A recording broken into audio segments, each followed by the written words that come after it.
যারা কোনো কর্মে শুভ অশুভ লক্ষ্য করেন না, যারা প্রিয় বস্তু প্রাপ্তিতে উল্লাসিত হন না, যারা অনিষ্ট বস্তুর প্রাপ্তিতে কোনো ধরনের শোক করেন না, তারা ঈশ্বরের প্রিয়।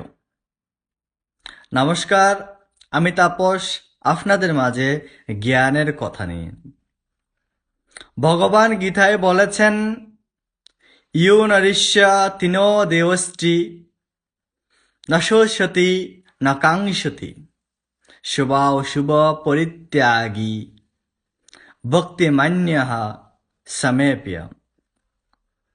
ভগবান এখানে বলছেন, যিনি আকাঙ্ক্ষিত বস্তুর প্রাপ্তিতে হৃষ্ট হন না এবং অনিষ্ট বস্তুর প্রাপ্তিতে দ্বেষ করেন না, যিনি প্রিয় বস্তুর বা প্রিয় ব্যক্তির বিয়োগে শোক করেন না এবং যিনি অপ্রাপ্ত ইষ্ট বস্তুর আকাঙ্ক্ষা করেন না এবং যিনি শুভ অশুভ সমস্ত কর্মের পরিত্যাগী, তিনি ঈশ্বরের প্রিয়।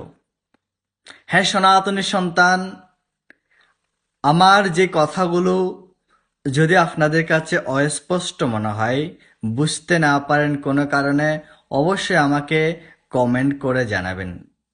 দয়া করে আমার পেজটা ফলো দিবেন, সাবস্ক্রাইব করবেন এবং ভালো লাগলে শেয়ার করবেন।